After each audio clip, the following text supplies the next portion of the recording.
beautiful. Dylan, it was beautiful. Thank you. It just, did you all feel that? It was, I think the first part was just so, it was just so strong and full of life, and the second part comes in and just the fading Fades away. Yeah. Yeah, it's. The piece is written as a description of the setting sun, actually.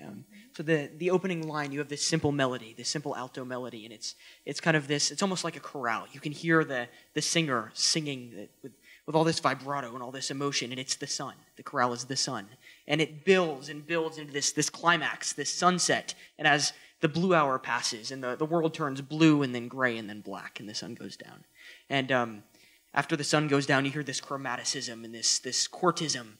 And this hymn, that's the original theme. The sun has returned, but it's a choir mourning the departed sun. And it fades away into this high A pedal tone, this high A pattern, which are stars glimmering above. Lovely.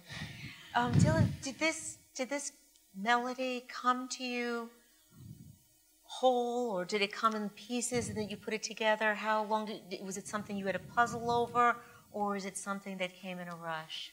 The initial melody, that initial alto line, did come in one sitting. I was sitting in front of my piano. Actually, it was a few months ago. It was raining outside, and I was watching the rain, and the sun was going down. And I'm sure most of you, and you've noticed, before the sun goes down on some days, not all, there's this hour when the world turns blue and everything is flooded with blue light, and that's what the melody is supposed to depict. And I used that melody as a seed, as a little organic bit from which I could grow the rest of the piece, which took me about 3 months.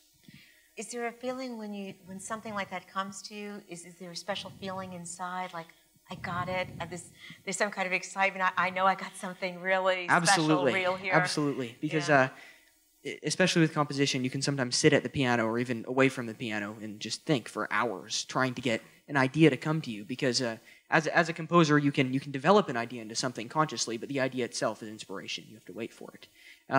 And sometimes I'll have ideas that come to me sitting in math class, which, trust me, is much more fun than math. But so I'll what's that jot them connection down. with math and music? No one's ever really fully explained that, but it's definitely there. Yeah, absolutely. All those intervals, I don't know. But it was in one particular day at one particular time that I was inspired to write that original theme.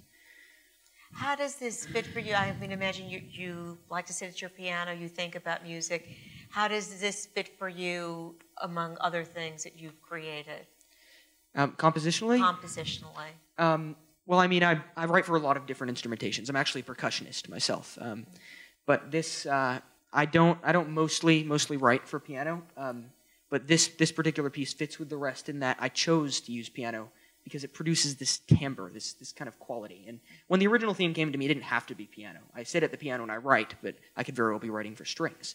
But I chose piano because the quality of the sound, the timbre, the color of the tone is just so pure, so fresh, so wet almost. And you can hear the rain falling and you can see the sun setting because the instrument produces this clear, this cutting, but at the same time gentle tone. So that's why I chose this instrument. And I think in the context of a lot of my other work, it's very delicate, it's very gentle, and the use of the piano really is key. It facilitates that. Dylan, thank you so much. This was very beautiful. I look forward to listening to this again. I know that this is going to be sent to me, and this is something I'm going to want to listen to again.